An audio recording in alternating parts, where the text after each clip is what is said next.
Hi guys, it's Mika Martinez, and in this video, I'm going to go over our training on how to optimize Shopify product pages for SEO.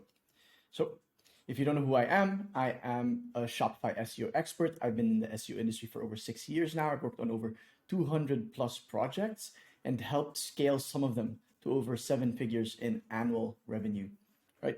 If you want to contact me, here's a link to my Twitter. If you want to learn more about Shopify SEO and SEO in general, here's a link to my YouTube channel. And yeah, I have a school community, a Shopify SEO community hosted on School, where you can find all of these trainings, right? Not just optimizing product pages, but the whole actual playbook. You can find that in in our Shopify SEO Mastermind School community, right? And if you want to work with us, we have a program. A link is on this slide. Anyway, so let's get to the training. So why is product page SEO important? So number one, product pages target decisive buyers, right? Like in our last training, we were talking about category pages or collection pages.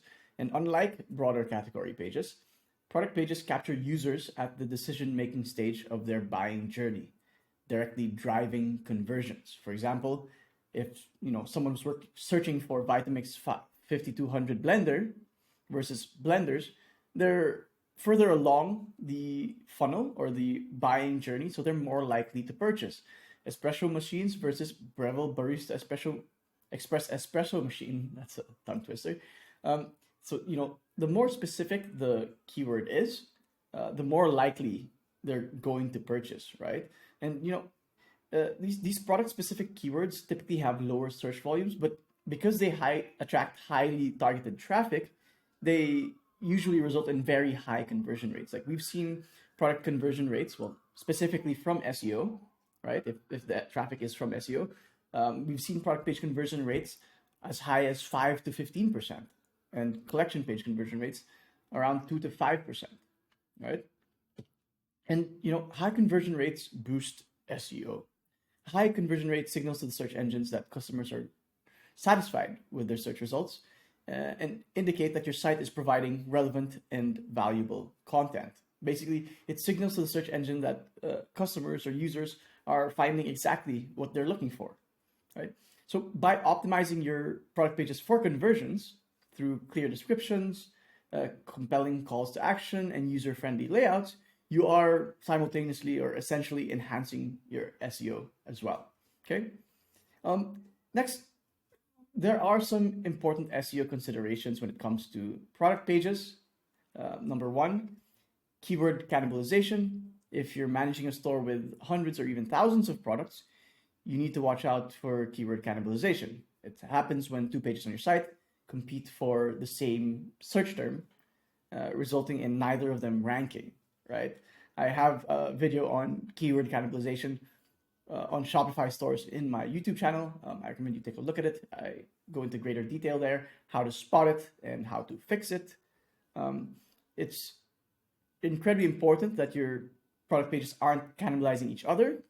And even more importantly, that they aren't cannibalizing your broader collection pages, because those have higher search volume, right? And to prevent this, you need to do proper keyword research. So when it comes to keyword research for product pages, product pages should target very specific keywords like product names, brand plus product names, product plus specifications, and specific attributes, right?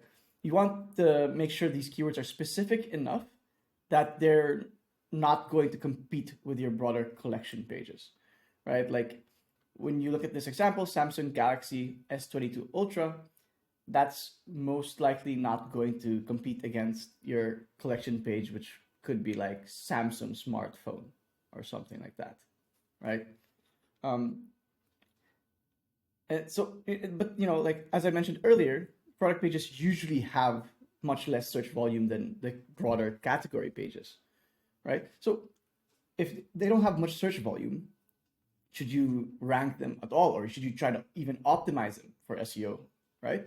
So here's like how we decide, all right? So you want to consider whether these product pages actually have any search volume. And if there aren't any search volume, you might be better off removing these product pages from the index, right?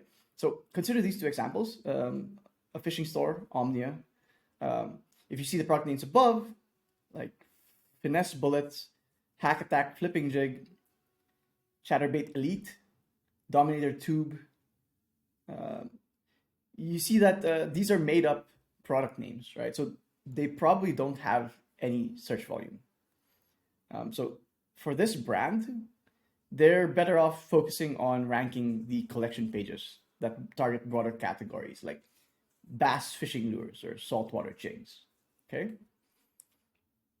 And then another example is this fabric store, right?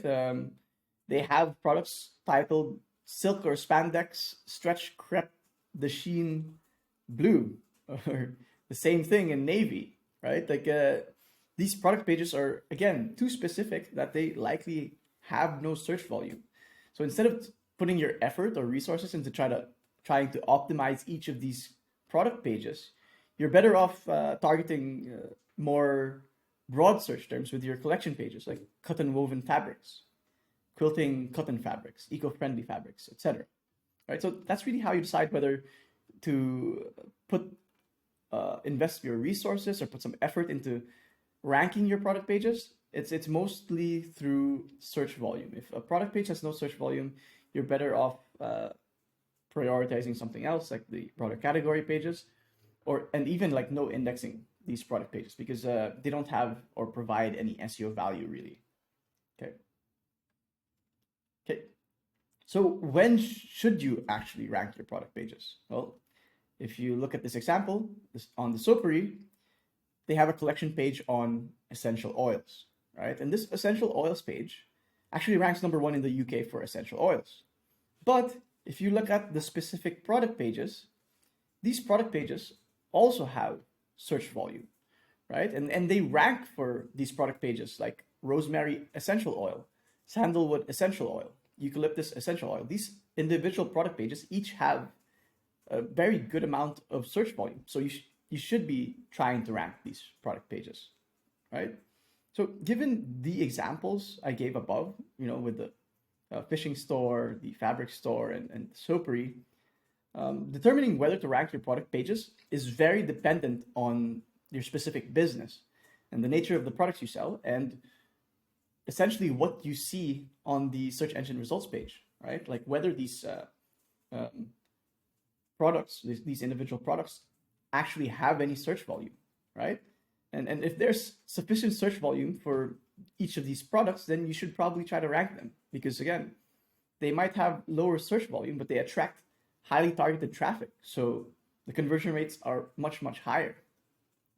Another consideration is whether to target a keyword with a product page or a collection page. The main, this comes down to search intent, and the best way to decide is actually to just Google the search term and look at the results, right? So for example, flower seeds, if you Google flower seeds, you'll see mostly collections or product category pages.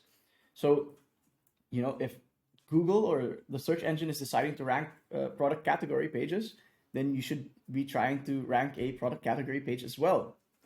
For example, in this next example, for lavender essential oil, if you Google that, you'll essentially see mostly products. So you should just do the same. It's unlikely for you to rank a collection or product category page if what's currently ranking are products anyway, right? So therefore, you should be trying to rank a product page for that search term as well.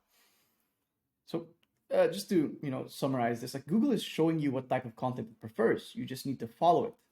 And if you do see mixed results, which does happen all the time, you want to just put yourself in the shoes of the customer. What makes the most sense for them, right? Like it's all about understanding search intent. Like if someone is searching for essential oils, like here, do you think they would convert more on a specific product page? Or if you gave them options to pick what type of essential oil they wanted to purchase, right? So that's basically what you want to consider when you're thinking about whether to rank a product page or collection page. And lastly, this last consideration is for discontinued and out of stock products.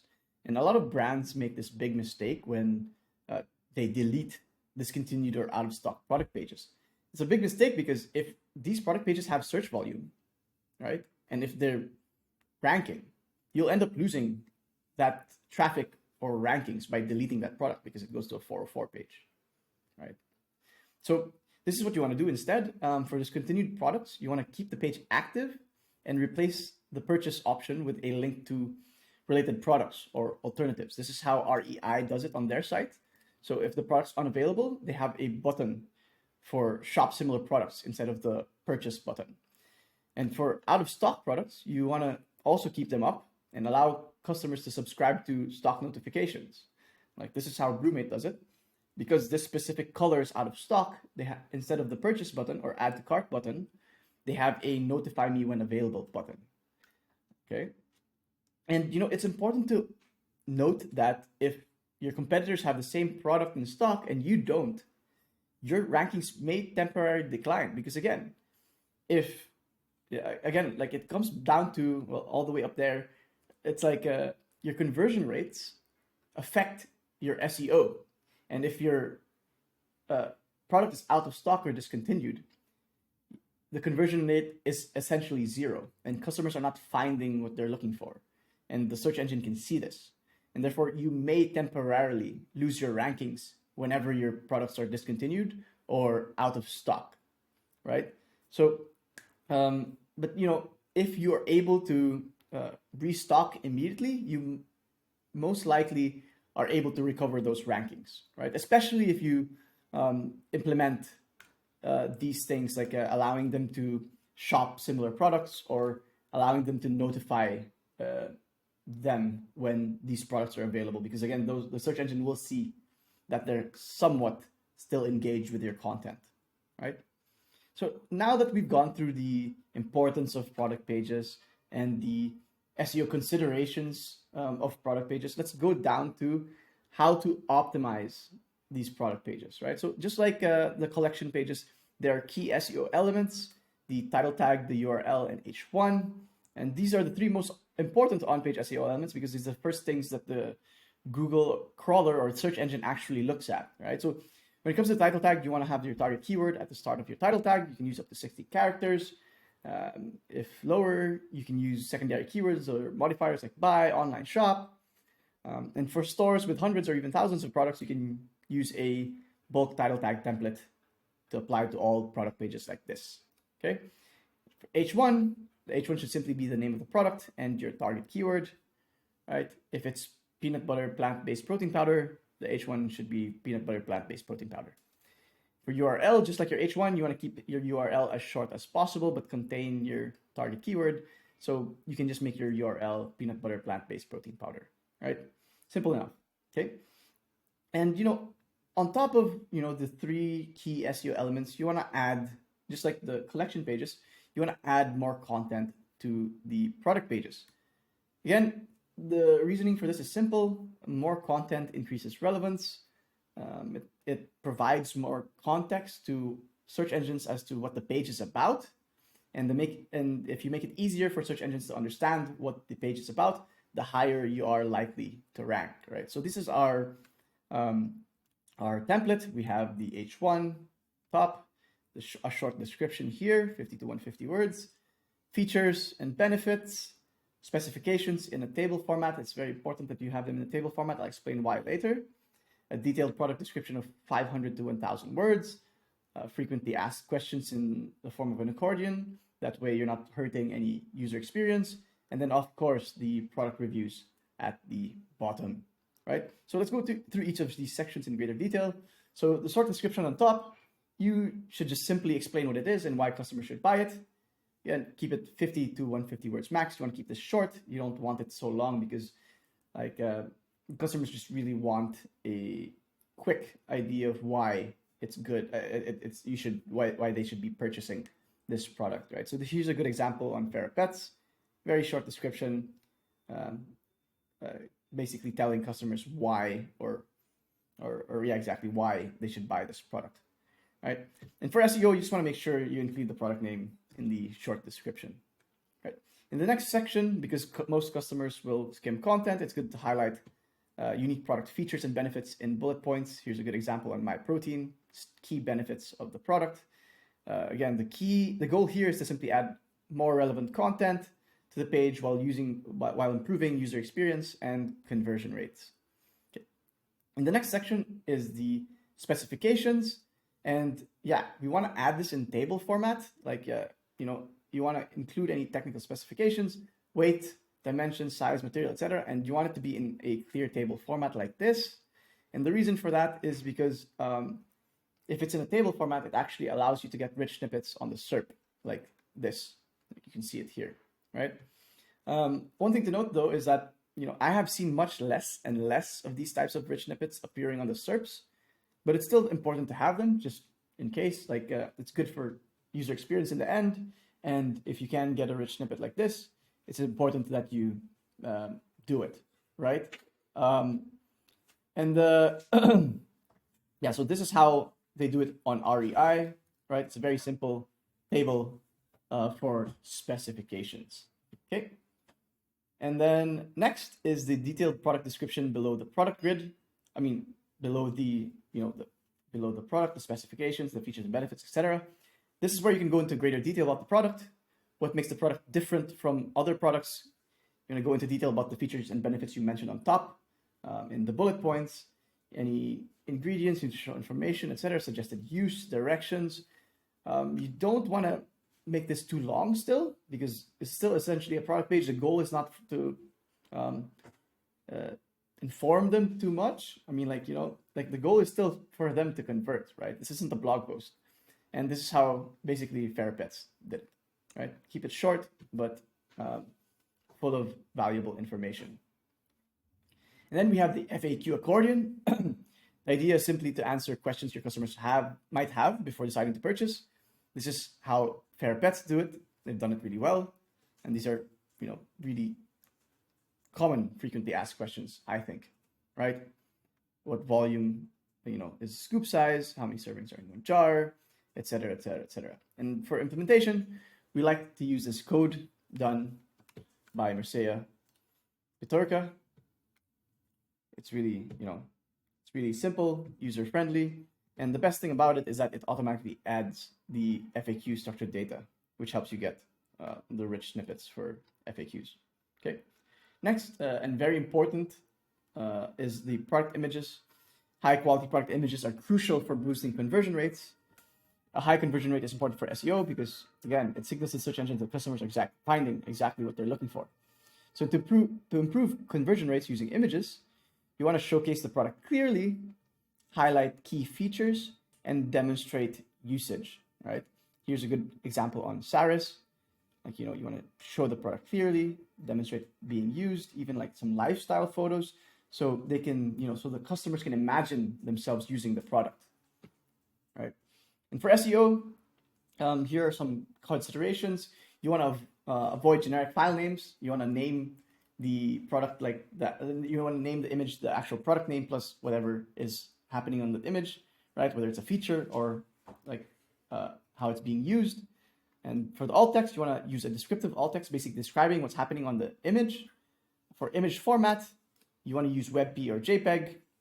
They lower file sizes without compromising visual quality. We mentioned this in our Shopify site speed optimization training. Sizing and compression, you want to optimize image dimensions and compress files to optimize site speed, also mentioned in our site speed training. And I recommend using Crushpix to do this. It's like a one-click, like you install this app or plugin, and it takes care of everything for you. And then you want to implement lazy loading so that images loaded are loaded as they're needed, rather than all at once. Again, it's a Shopify site speed thing. And the last thing is you want to create an XML sitemap. One thing to note here is that you want to make sure that it lists all images, not just the primary image on the product page. Okay. Next up, we have the customer reviews. Customer reviews are vital not just for SEO, but for e-commerce as a whole. They're fundamental in building trust with potential customers. So you want to make sure the reviews you want to make sure you have reviews on your product page, and that you're actively collecting reviews via email, right? When a person buys your product, you want to ask them, once they've received it, once they've used it, to, maybe give you a review in exchange for a discount on their next purchase. So this is how Ferapets does it on their site. It's very clean. They even allow customers to upload images, which is great. Again, that helps with conversion rates. Okay, and one thing is you need to make sure is that you don't forget to use the review markup schema. That's how you get the star ratings on the search engine results page. These star ratings are a great way to increase CTR. Just look at the difference between IKEA, Wayfair, and Walmart. Like the Wayfair is taking up much less real estate on the SERP because they don't have the rich snippet, right? Like Walmart is ranking below them, but they're more clickable in my opinion because of the star rating, the price range, and even the 90-day the return policy, right? And to get these rich snippets, you need to use product schema, which I will explain in the next slide. And one thing to note is that most review apps, will implement this, rich snippet schema out of the box, but you always want to double check to make sure. Okay, so these are the 4 types of schema you want to be using on product pages: product schema, review schema, FAQ page schema, and breadcrumb schema. Okay. Again, as I mentioned earlier, schema is what allows you to get the rich snippets on the search engine results page. And this not only improves SEO, but improves CTR as well, because your listings will stand out, right? Again, look at this. This is the difference between IKEA, Wayfair, and Walmart. Wayfair does not have any rich snippets. They literally just have one line here. At least they have the images. If they didn't have the images, then yeah, they would not have any SERP real estate. Okay.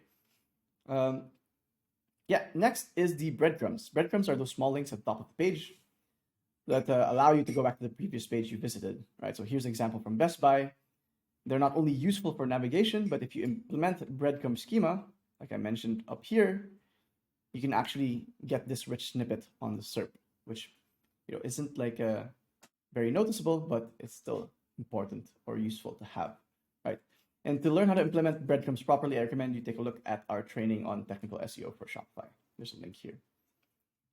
Next, you want to have, if it makes sense, tag style category links.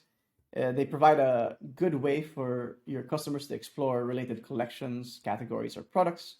It's improving internal linking and internal linking and user experience throughout your site. Here's an example from Omni Fishing. So this is the tag style category links on their product page, so you can find similar, jigs based on technique, right? And the last thing is something you've probably seen a lot. You've probably seen this on Amazon, like it's the frequently bought together or products related to this item sections, right? And the goal here is to just simply recommend and link to other similar products or complementary products to the product that your customer is currently viewing, right? They don't only boost sales because they increase average order value, but it also improves user experience and improves navigation, like user navigation, right? And if users can navigate your site easier, that also means search engines can navigate your site easily, right? Okay, and yeah, that's it. That's everything you need to know about optimizing your Shopify product pages for SEO. If you implement these, I guarantee that your rankings and conversion rates / revenue will improve, right? And if you look at the playbook, optimizing your product pages is only like one small but very critical component of the whole playbook that you can see here. To actually get amazing results with SEO and unlock at least an additional $20,000 in monthly profit, you need to implement the whole playbook. You need a comprehensive SEO strategy. So that's it for this training. Up next is the training on supporting blog content. Having a blog on your Shopify store is incredibly important. So keep an eye out for that. It should be released within the next week or so. And if you don't have the time to learn and implement this whole playbook yourself, you should hop on a call with me. If you hop on a call with me, there's no obligation to work with us. So at the very least, you end up with a free SEO consultation and an SEO action plan that you can implement on your own. So yeah, that's it for now. Thanks for listening. Cheers.